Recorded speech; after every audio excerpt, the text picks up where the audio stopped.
ॐ सहनाववतु सहनौ भुनक्तु सह वीर्यं करवावहै तेजस्विनावधीतमस्तु मा विद्विषावहै। ॐ शान्ति शान्ति शान्तिः। ॐ ईश्वरो गुरुरात्मेति मूर्तिभेदविभागिने व्योमवद्व्याप्तदेहाय दक्षिणामूर्तये नमः। ॐ शान्ति शान्ति शान्तिः। हरिः ॐ श्रीगुरुभ्यो नमः। हरिः ॐ।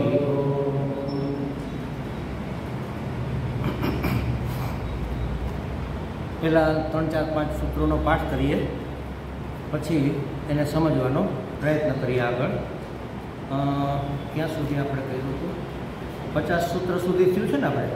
હા, 47થી કરીએ. 47, 48, 49, 50, 51 5 સૂત્ર કરીએ. હું બોલાવું, આપ પાછળથી બોલજો, મને સંભળાય એમ બોલજો.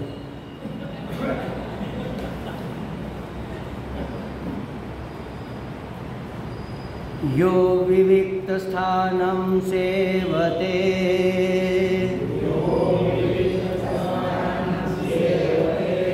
यो लोकबन्धं उन्मूलयति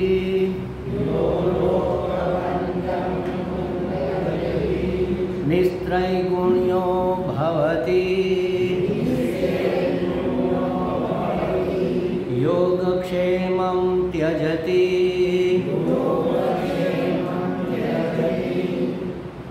यः कर्मफलं त्यजति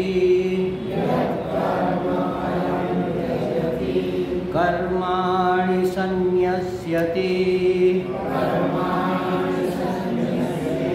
ततो निर्द्वन्द्वो भवति वेदानपि संन्यस्यति केवलम् अविच्छिन्न अनुरागं लभते अविच्छिन्न अनुरागं लभते सत्तरति सत्तरति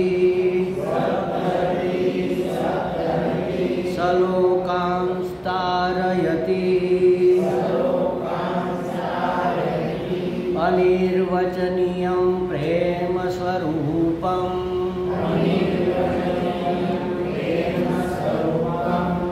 જો આ આપણે 9 ઉપાય જોયા હતા ગઈકાલે કે પરાભક્તિની પરમ ભક્તિની પ્રાપ્તિ કરવા માટે, પરમ પ્રેમની પ્રાપ્તિ કરવા માટે આ 9 સાધન, આપણા જે સાધન છે એને આચરણમાં મૂકવાના આ 9 ઉપાય છે. એમાં 2 ઉપાય હું જરા ફરીથી તમને રિમાઇન્ડ કરી દઉં કે કર્માણી સંન્યસ્યતિ, કર્મોનો સંન્યાસ કરવો, એટલે ત્યાગ અને સંન્યાસ બેમાં બહુ સૂક્ષ્મ વિભાજક રેખા છે, બહુ સૂક્ષ્મ, અતિ સૂક્ષ્મ. આ બાજુ પગ મૂકો તો ત્યાગ થઈ જાય, આ બાજુ પગ મૂકો તો સંન્યાસ થઈ જાય. શું ફેર છે એ આપણે કાલે જોયું. હું ન્યાસ કરું મારા અંગોમાં, કાલે આપણે ગીતાજીનો પાઠ કર્યો, હૃદયાદિ ન્યાસ. દાખલા તરીકે આ પગ છે એના અધિષ્ઠાન દેવતા વિષ્ણુ છે, તો હું વિષ્ણુનો પગમાં ન્યાસ કરું. એટલે શું? એટલે આ પગ હું વિષ્ણુને અર્પણ કરું છું. હવે જે ચાલે છે એ મારા પગ નથી, જે ચાલે છે એ વિષ્ણુની ઉર્જા, વિષ્ણુની શક્તિ, વિષ્ણુનું વૈભવ ચાલે છે. મારી વાણીમાં હું અગ્નિ દેવતાનું આવાહન કરું, અગ્નિ દેવતાનો ન્યાસ કરું. ન્યાસ એટલે અર્પણ, સમર્પણ, સંપૂર્ણપણે અર્પણ. મારી વાણીમાં હું અગ્નિ દેવતાનો ન્યાસ કરું એટલે બધું જ અશુભ છે એ શુભ થઈ જાય. અગ્નિ શું કરે? શુદ્ધ કરી નાખે ને, બધી જ વસ્તુને શુદ્ધ કરે. સોનું પણ તમે આ બંગડી કે કંઈ બુટી વીટી પેલા સોનીને આપો એટલે પહેલાં અગ્નિમાં ઓગાળી નાખે.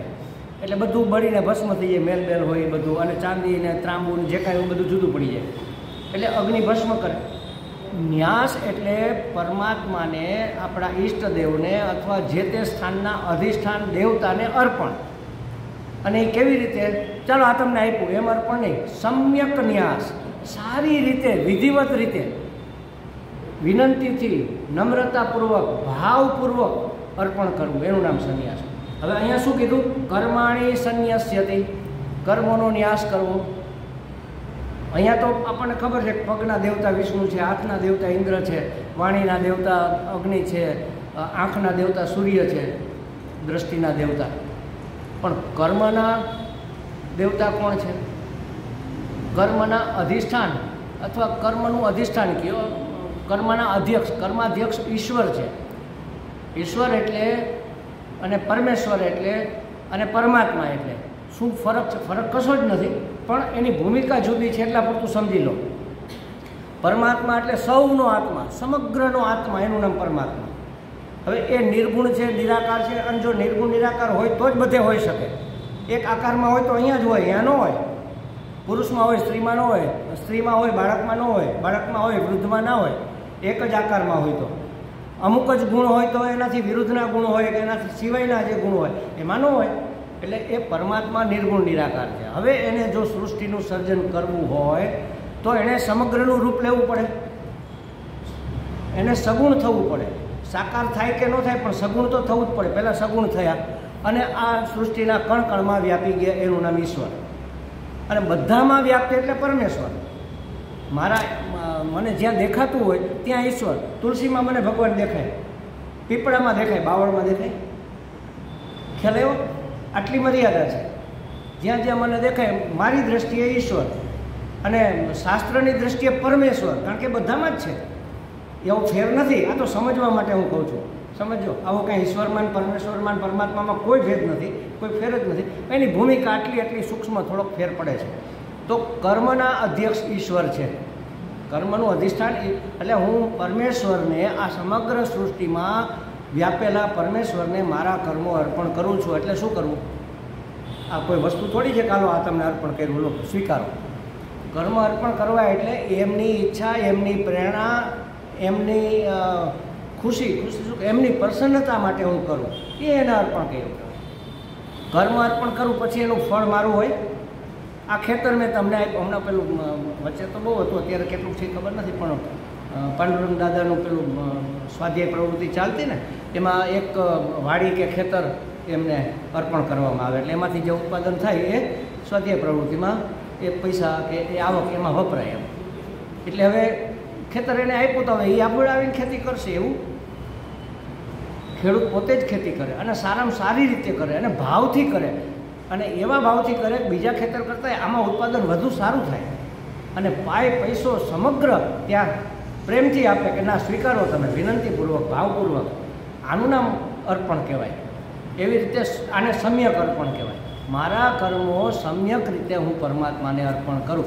એટલે હું કર્મનો કરતા થાવ નહીં, એ કર્મના ફળનો ભોગતા હું રહું નહીં. અપેક્ષા ન રાખું કે આનું ફળ આવશે તો મને ફાયદો થશે, અથવા મારી આ ઈચ્છા પૂરી થશે, મારી આ કામના પૂર્તિ માટે, વાસના પૂર્તિ માટે કર્મ કરવાના નથી. ત્યારે અર્પણ થયું કહેવાય. ઈશ્વરાર્પિતમ નેચ્છયાકૃતમ, આવું રમણ મહર્ષિ કહી ગયા. ઈચ્છા કે વાસનાની પૂર્તિ માટે નહીં, ઈશ્વરાર્પણ, ઈશ્વરને અર્પણ કરવા માટે કર્મ કરવાના. એનું નામ કર્મ સંન્યાસ. અમે જ્યારે સંન્યાસ લઈએ ત્યારે સૌથી પહેલાં એ કર્મ સંન્યાસ કરાવે. જ્યાં સુધી જીવીએ ત્યાં સુધી કર્મ તો કરવા જ પડવાના. તમે ક્યાં જવાના? ખાવાનું નહીં થાય, સૂવાનું નહીં થાય, બધું થશે ને. અને પહેલાંના જમાનામાં તો, હજી જમાનો સારો જ છે, હું નથી કહેતો ખરાબ છે, પણ પહેલાં તો ભિક્ષા માગીને ખાતા. હવે અત્યારે કોણ ભિક્ષા માગવા જાય છે? અને જાય તો એ કદાચ કોઈ આપે કે નહીં બહુ નક્કી નહીં. અને આપે તો શું, સવારનું વહેતું ઘટ્યું હોય અત્યારે આપે. હવે એવી હેલ્થ નથી રહી કે બધું પચાવી શકાય, અને સવારનું વાસી ખાય તો મારા જ માંદા પડે. એટલે આ બધું યોગ્ય નથી રહ્યું, એવું માનીએ છીએ આપણે. હશે કદાચ યોગ્ય હશે, ઘણા મહાત્મા એવું કરે. એટલે આપણે રસોઈ કરવી પડે ને, જમવું પડે, સૂવું પડે, થોડો શરીરને આરામ આપવો પડે, બેઠા બેઠા ફાંદ વધી ગયા તો થોડી કસરત પણ કરવી પડે, બધું જ કરવું પડે. કર્મ કયું નહીં થાય, પણ એ તમામ કર્મ હું મારા માટે કર્તા બનીને નહીં કરું અને એનું જે પરિણામ આવશે એનો રાજીપો હું નહીં લઉં. એ પરમાત્માની પ્રસન્નતા માટે છે, મારી પ્રસન્નતા માટે નથી, મારી વાસના પૂર્તિ કે ઈચ્છા પૂર્તિ માટે નથી. એનું નામ કર્મ સંન્યાસ. ખ્યાલ આવ્યો? એ જ રીતે આગળના સૂત્રમાં આ હતું, કેટલામું સૂત્ર હતું ભાઈ? 48મા સૂત્રમાં આ શબ્દ આવ્યો હતો. અને 49 સૂત્રમાં વેદાનપી સંન્યસ્યતિ, વેદ એટલે કે વેદની વિધિનો પણ સંન્યાસ કરવો. એટલે યજ્ઞ કરવાની જરૂર નથી, પણ તમે યજ્ઞ કરતા હો અને તમે આ સ્વામીજીને આમંત્રણ આપો કે સ્વામીજી યજ્ઞ છે, આવજો. આ જેમ જ્ઞાન યજ્ઞ છે એમ પેલો ભૌતિક યજ્ઞ હોય એટલે સ્વામીજી આવે. લો સ્વામીજી તમે આહુતિ આપો. તો અમને આહુતિ આપવાની છૂટ નથી. ક્યાં છૂટ છે? ખાલી એક છેલ્લી આહુતિ આપવાની. છેલ્લે જે શું કહે ને, બીડું હોમે ને, એ અમે આપી શકીએ. તો હવે બીડું જે હોમે એને ફળ મળે ને. બીડું એટલે સમાપન. જે બીડું હોમે એને ફળ મળે, તો અમારે તો ફળ જોતું નથી. એટલે વેદાનપી સંન્યસ્યતિ, વેદની વિધિનો ત્યાગ થઈ ગયો. આ તારું તને અર્પણ, હે ભગવાન, હે યજ્ઞ દેવતા, તારું તને અર્પણ. અને બધા મહાત્માઓ આ રીતે કરતા હોય, પછી યજ્ઞ જે કરનાર યાજ્ઞિક હોય ને એ બધા હાથ અડાડે એટલે એને ફળ મળે. એનો સંકલ્પ હોય, એના માટે તેણે યજ્ઞ કર્યો હોય ને કે ભાઈ આ સંકલ્પની પૂર્તિ માટે હું આ યજ્ઞ કરું છું, એને ફળ મળે. બધાને મળે, જેણે જેણે એમાં હાથ એને મળે, એમાં સામેલ થયા હોય એને. મહાત્માને ન મળે, કારણ કે એને તો અર્પણ કરી દીધું છે ને. ખ્યાલ આવ્યો? એટલે વૈદિક વિધિના કોઈ પણ વિધિ વિધાન કરવાની મનાઈ નથી, પણ એનો કરતા હું નથી અને એનું ફળ મારે જોતું નથી. મારી પ્રસન્નતા માટે નહીં, મારા પરમેશ્વરની પ્રસન્નતા માટે, મારો વાલો રાજી થાય એમાં હું રાજી બસ. આનું નામ સંન્યસ્યતિ, આનું નામ સંન્યાસ કહેવાય. ખ્યાલ આવ્યો? ત્યાગમાં શું કહે છે? ત્યાગ એટલે છોડી દેવું. એમાં પછી અર્પણ નથી આવતું. આમ એક સૂક્ષ્મ દ્રષ્ટિએ જોઈ તો અર્પણ કહેવાય ખરું. સંસારને આપી દીધું, સોંપી દીધું. પરિવારનું હતું એ પરિવારને આપી દીધું, દીકરાઓનું હતું દીકરાઓને આપી દીધું. પણ ઈશ્વરને આપવું અને સંસાર સમાજને આપવામાં ફરક છે. ત્યાં ભાવના છે, ત્યાં આદર છે, ત્યાં પૂજ્યતા છે, અને અહીંયા છોડવાનો ભાવ છે. એટલે આ બે શબ્દ ખાસ સમજવા જેવા હતા. એટલે હવે કહે છે શું જુઓ, છેલ્લે આપણે જે જોયું હતું, સતરતી સતરતી સ લોકાંશ તારયતી. કોણ? એ તરી જાય છે, એ તરી જાય છે અને લોકને પણ તારી દે છે. કોણ? આ જે આગળના જે આપણે બધા નિયમો અને જે બધા સિદ્ધાંતો જોયા ને એનું પાલન કરનાર. એટલું બધું યાદ ન રહે તો પરાભક્તિને પ્રાપ્ત મહાત્મા અથવા પરાભક્તિને પ્રાપ્ત ભક્ત છે એ પોતે તો તરી જાય છે, પણ લોકોને પણ તારી દે છે. એના સંપર્કમાં આવનાર બધાને તારી દે છે. એ ભક્ત છે ને જહાજ જેવો હોય, એમાં જેટલા બેસે એ બધા સામે કિનારે પહોંચી જાય. જહાજ ભલે ને એની માલિકીનું છે, પણ આવો બેસો, જેટલા એમાં ચડી બેસે એ બધા સામે પહોંચી જાય. એને કહેવાય અનુગ્રહ. એટલે મહાત્માઓનો અનુગ્રહ આગળના સૂત્રમાં કીધું, તદૈવ સાધ્યતામ. મહાત્માને સાધી લો. કોઈ એકાદ મહાત્માને પકડી લો, એના પગ પકડવા એટલે આમ પકડી રાખો એવું નહીં. એનું શરણાગતું સ્વીકારો, એનો સંપર્ક, એનું સાનિધ્ય પ્રાપ્ત કરો કે મને એ પ્રિય હોય ને એના ધ્યાનમાં હું હોવો જોઈએ. બસ આનું નામ સાધવું. કે ના અમારા આ ભાઈ છે ને, આ ભાઈ છે, આ બેન છે, આ બરાબર છે, બહુ વ્યવસ્થિત સાધક છે, રેગ્યુલર આવે, સાંભળે, બધું કરે, એવું એના મનમાં સ્થાપિત થવું જોઈએ.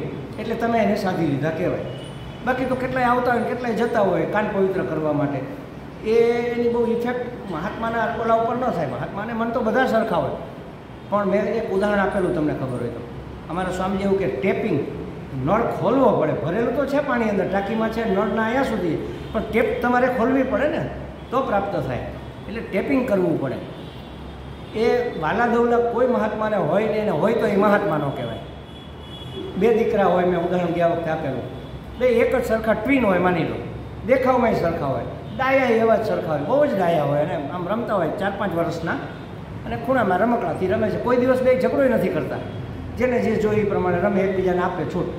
પપ્પાને જવું છે બારે, હવે સ્કૂટરની ચાવી લીધી અને બૂટ પહેર્યા. બૂટ પહેરીને વાધરી કહેવાય ને, શું કહેવાય, લેસ, એની બાંધવા માટે ટીપો ઉપર પગ રાખીને બાંધે, એટલે ચાવી બાજુમાં મૂકી ટીપો ઉપર. એક છોકરાએ જોયું, બેએ જોયું, પણ એક ઊભો થઈને દોડીને આવ્યો, ચાવી લઈને કે લો પપ્પા તમારી ચાવી. હવે પપ્પાએ જ મૂકી છે, એ લઈને જવાના જ છે, પણ છોકરો આવીને એમ કે લો પપ્પા તમારી ચાવી. એ દીકરો કેટલો વાલો લાગે. ઓલોય વાલો જ છે, પણ એક ખૂણામાં ક્યાંક એના માટે ભગવાનને પક્ષપાતી બનાવવા પડે. અમારા સ્વામી એવું કે ભગવાન બધા માટે ભગવાનને પ્રેમ છે, પણ આપણા પક્ષપાતી બનાવવા પડે, થોડાક આપણી ફેવરમાં કરવા પડે. અને આપણી ફેવરમાં કરવા માટેનો ઉત્તમ ઉપાય છે એની પ્રસન્નતા માટે બધું કરીએ. આ છોકરાએ શું કામ ચાવી આપી? પપ્પા નહોતા લેવાના, પણ હું આપીશ તો પપ્પા ખુશ થશે. બસ એને ખુશ કરવા માટે આપીને. તો બસ આ ઉપાય છે પરમાત્માને પ્રસન્ન કરવા માટેનો. તો કહે છે કે આવા મહાત્માઓને સાધવા જોઈએ. તો શું થાય? સતરતી એ તો તરી જ જાય છે, પણ લોકાંશ તારયતી, લોકોને પણ સમગ્ર લોકને તારી દે છે. હવે 2 વખત શું કામ કીધું? જુઓ, આપણે ભલે આપણી શું કહેવાય લોક પદ્ધતિ પ્રમાણે 3 વખત બોલતા હોય, ખરેખર શાસ્ત્રમાં ક્યાંય 2 થી વધારે વખત નથી. 2 વખતનો અર્થ એવો કે ભારપૂર્વક એમ આવજો હો ને, બસ થઈ ગયું. પછી આવજો કર્યા ન રાખવું. જાજી વાર આવજો કે તો વાંચન ન આવે કે આ કંઈક બનાવટ લાગે છે આમાં. 1 વખત કે આવજો, પધારજો, હા જરૂર આવજો, ભૂલતા નહીં, હા જરૂર. 2 વખત કે એમાં આગ્રહ થઈ ગયો. સતરતી એનો અર્થ એવો કે એ તરે છે, તરે જ છે ભારપૂર્વક, એમાં જ આવી ગયો. એવો શબ્દ નથી, છતાં એમાં જ આપણે ગણવાનું. તરે જ છે અને પ્લસ તારે છે, બીજાને પણ તારે છે. ભાગવતજીમાં પણ ભગવાને કીધું મદ ભક્તિ યુક્તો ભુવનમ પુનાતિ. મારી ભક્તિથી જે યુક્ત છે, એટલે જે પરાભક્તિવાળો ભક્ત છે, એ ભુવનમ પુનાતિ, ત્રિભુવનને તારી દે છે. હવે અહીંયા એક પ્રશ્ન આપણને થવો જોઈએ. જો આવા નાના પ્રશ્નો થવા જોઈએ, ન થતા હોય તો કરજો. આમ સળી કરીને બેઠા કરવાના, તો આ વસ્તુ વધારે સ્પષ્ટ રીતે સમજાય. ત્રિભુવન શું કામ? કે ભુવન તો 14 છે ને, છે કે નહીં? 14 ભુવન છે. ભૂહુ આપણે આ પૃથ્વી લોક, પછી ઉપરના ભુવ સ્વ મહ જન તપ, 7 લોક, એ 7 નીચેના અતલ વિતલ સુતલ તલાતલ પાતાલ વગેરે વગેરે. તો 14 ભુવન છે, એને બદલે ત્રિભુવન કીધું. હવે એ 3 બીજા ક્યાં? અથવા આમાંથી ક્યાં 3? હવે માની લો કે હું એમ કહું સત્યલોક ને પાતાળ લોક, તો બાકીનાઓને ખોટું ન લાગે? તો એનો તો ઉલ્લેખ રહી જાય. ખોટું લાગે ઇટ મીન્સ એનો ઉલ્લેખ કરવાનો રહી જાય. તો ત્રિભુવનનો અર્થ એવો છે કે એક આ લોક જેમાં હું છું, એક ઉર્ધ્વ લોક. ઉર્ધ્વમાં બધા આવી ગયા, આનાથી ઊંચા હોય ભૂહુ લોક છે આપણું, તો ભુવઃ સ્વઃ મહ જન બધા ઉર્ધ્વ કહેવાય. અને બાકીના અધોલોક એ એક વિભાગમાં આવી ગયા. આ લોક, ઉર્ધ્વલોક, અધોલોક, ત્રિભુવન. આવી રીતે ત્રિભુવન કીધું. તો 3 ભુવનને મારો જે ભક્ત છે એ શું કરે છે? પુનાતિ, પવિત્ર કરે છે. વિચાર કરો. એટલે મહાત્માઓને શું કહેવાય ખબર છે? પંક્તિ પાવન. પંક્તિ પાવન એટલે લાઈન બેઠી હોય ને, આખી જમવા બેઠા હોય, કાંઈ વિધિ કરવા માટે બેઠા હોય, આખી હરોળને જેમાં મહાત્મા બેસી આખી હરોળ પવિત્ર થઈ જાય. આવું આપણા શાસ્ત્રો કે. નરસિંહ મહેતાએ એવું કીધું છે, કુળ 71 તાયરા રે. પરમ ભક્ત હતા, એ તો તરી ગયા. 71 કુળને તારી દીધા. અમારે સંન્યાસ લઈને ત્યારે માતૃપક્ષની 7 પેઢી અને પિતૃપક્ષની 7 પેઢી અને એક આપણું પોતાનું તર્પણ કરી દેવાનું હોય, એટલે વિધિ થઈ ગઈ. હવે આ શરીર હવે ભસ્મ જ છે. આનું અવસાન થયા પછી આની પાછળ કોઈ વિધિ કરવાની જરૂર નહીં. તમે જંગલમાં ફેંકી દો ચાલે, તમે જમીનમાં દાટી દો ચાલે, તમે જળમાં પ્રવાહિત કરી દો, દરિયામાં કે ગંગાજીમાં નાખી દો ચાલે. આના માટેની કોઈ વિધિ કરવાની જરૂર નહીં. સંન્યાસ વખતે અમે પોતે જ જાતે જ આપણે કહે ને ઓલું કે જીવતા જગત્યું એવું કરી નાખ્યું છે. જગત્યું તો આપણે પેલો દાડો બાળો કરે એને કહેવાય, પણ એની વિધિ જે કરીએ ને મરણ પાછળની 16 દિવસ ને 17 દિવસ ને 16મું 12મું એ બધું, આ પિંડદાન એટલે પિંડોદક. પિંડ એટલે અન્ન અને ઉદક એટલે જળ, બધું થઈ ગયું. તર્પણ થઈ ગયું, સંપૂર્ણ તર્પણ સારું. એટલે આ બધી જ પેઢીઓ પવિત્ર થઈ. સમજો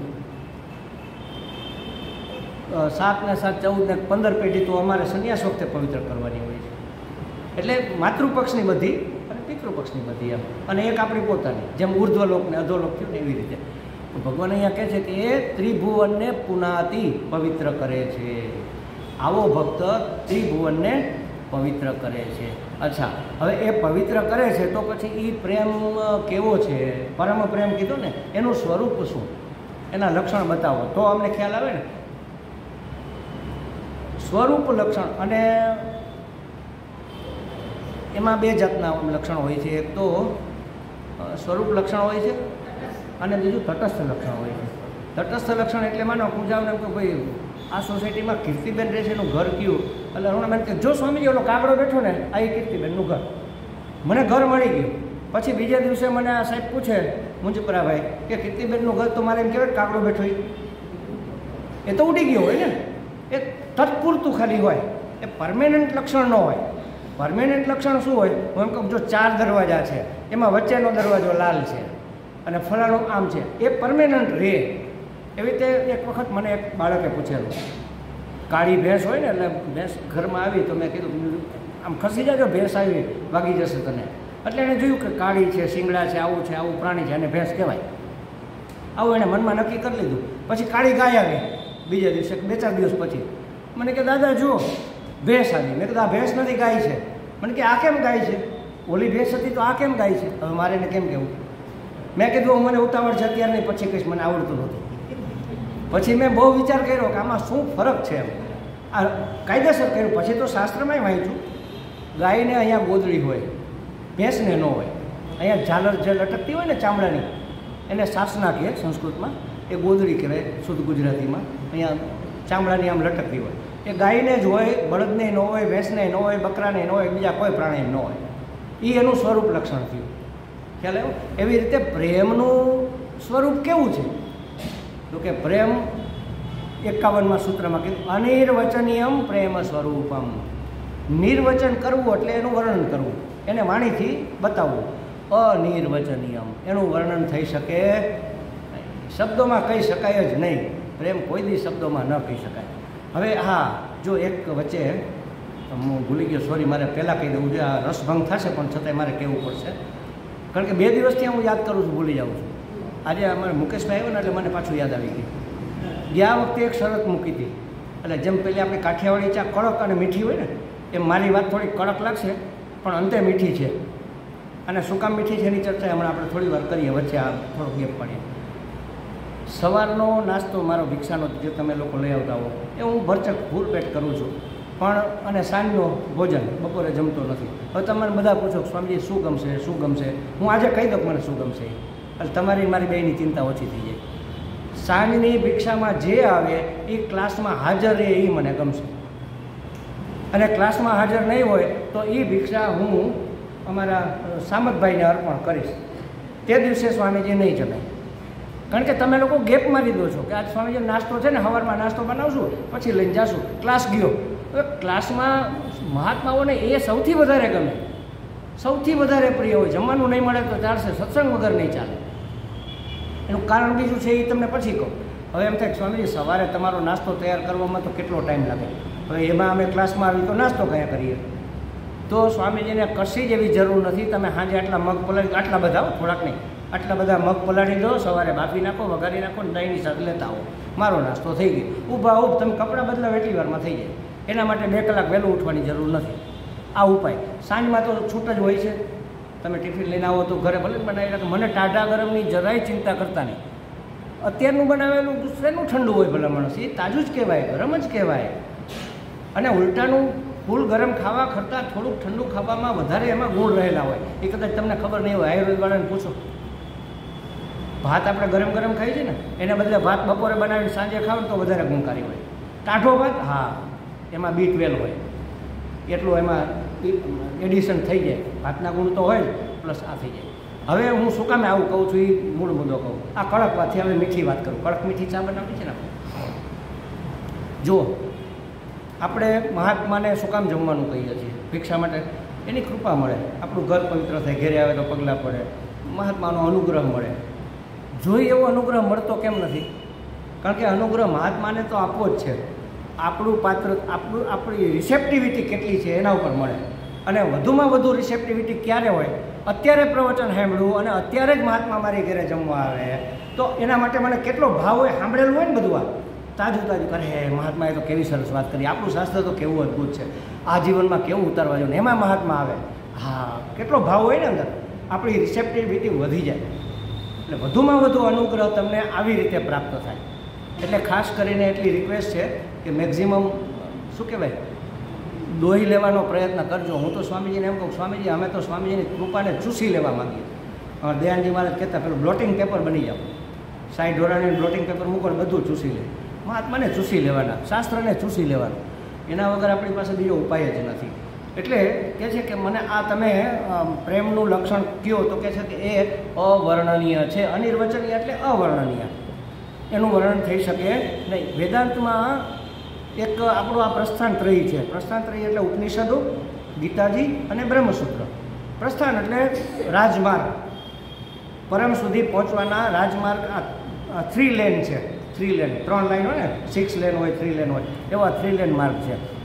પણ જેણે આ પ્રસ્થાન ત્રયનું પારાયણ કરી લીધું, એનું અધ્યયન કરી લીધું, થોડાક એમાં આગળ વધી ગયા, પછી મહાત્માઓ મહાપ્રસ્થાન કરતા હોય છે. એટલે એ આનાથી ને થોડું ઊંચું છે. એ અજાતવાદ કહેવાય. આપણું જે છે એ વિવર્તવાદ છે, કે આ બધું છે એ સાપમાં, રજ્જુમાં સાપની જેમ વિવર્ત છે, સ્વપ્નવત છે. અજાતવાદ એમ કે કશું છે જ નહીં, આ તો સ્વપ્નની જેમ સ્વપ્ન જ છે. સ્વપ્નમાં ક્યાં કાંઈ હોય છે?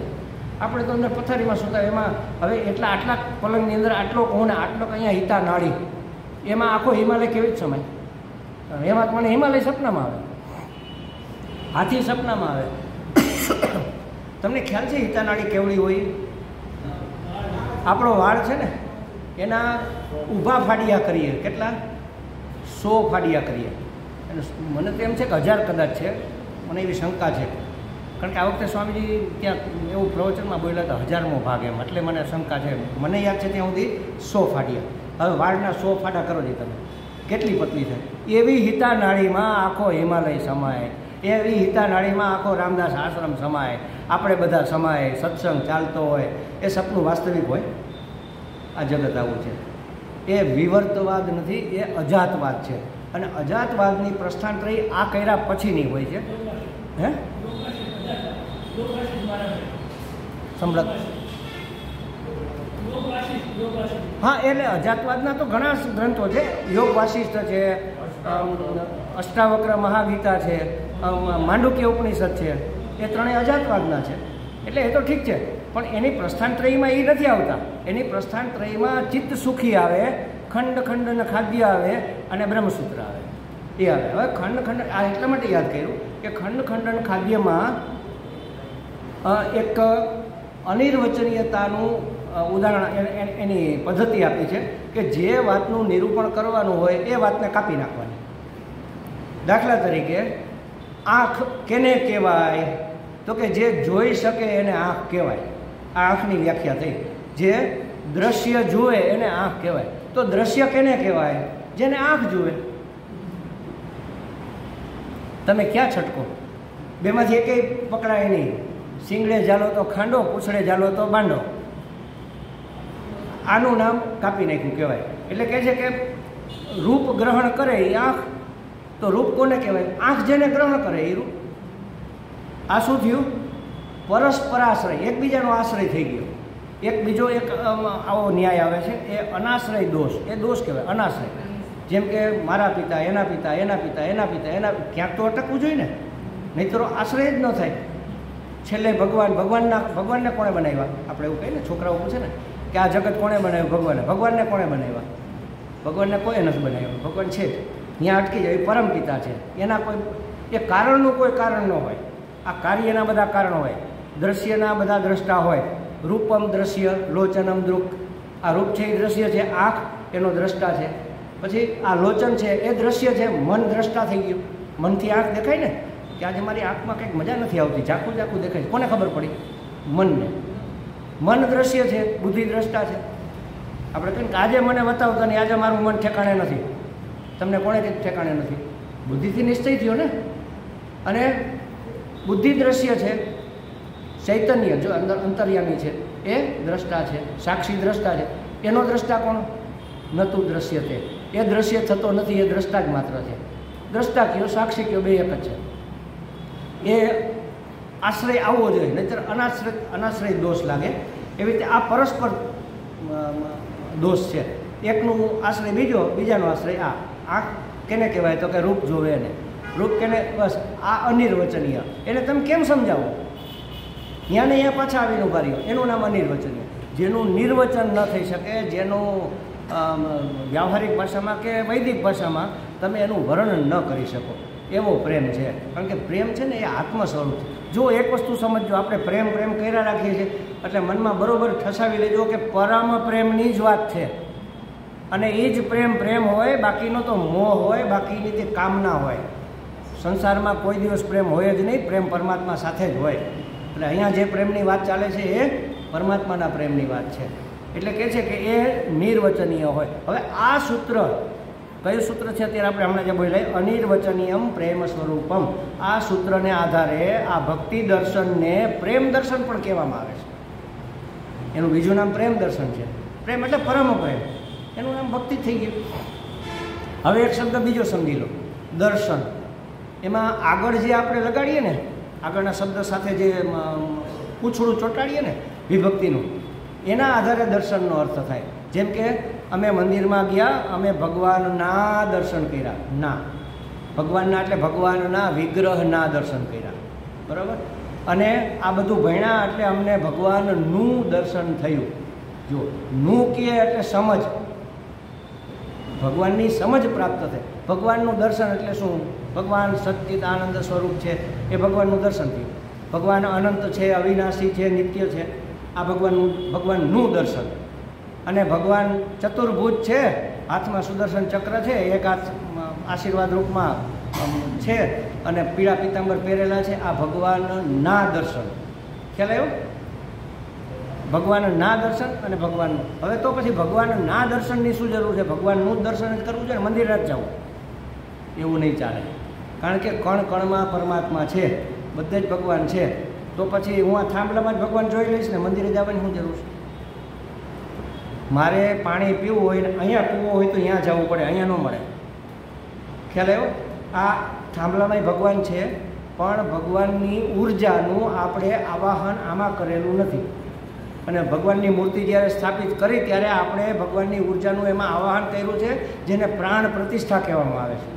એમાં આપણે પ્રાણ પ્રતિષ્ઠા કરીએ. પ્રાણ એટલે ઉર્જા, પરમાત્માની વ્યાપ્ત ઉર્જાને એક જગ્યાએ કેન્દ્રિત કરીએ આપણે.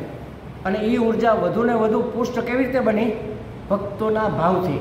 બધાને એમાં ભગવાન ભગવાન ભગવાન ભગવાન ભગવાન બધી ઉર્જા ખેંચે ખેંચે ત્યાં જમા થઈ ગઈ.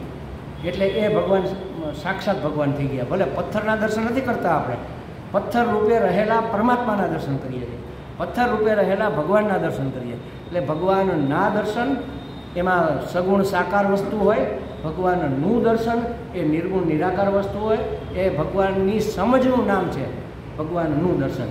ભગવાનની સમજ રૂપે જે હોય એ ભગવાનનું દર્શન, અને ભગવાન દ્રશ્ય રૂપે હોય એ ભગવાનના દર્શન. ખ્યાલ આવ્યો? તો અહીંયા કહે છે કે આ ભક્તિ દર્શનને પ્રેમ દર્શન પણ કહેવામાં આવે છે. આ સૂત્રના આધારે ભક્તિ દર્શન, ભક્તિ દેખાય, ખ્યાલ આવ્યો? એટલે ભગવાન અહીંયા ભક્તિનું દર્શન કેવું કે ભક્તિના દર્શન કહેવા? ભક્તિના દર્શન નથી, કારણ કે દેખાય, એ દ્રશ્ય નથી. ભક્તિની સમજ પ્રાપ્ત થાય એટલે ભક્તિનું દર્શન. જો એમાં આપણે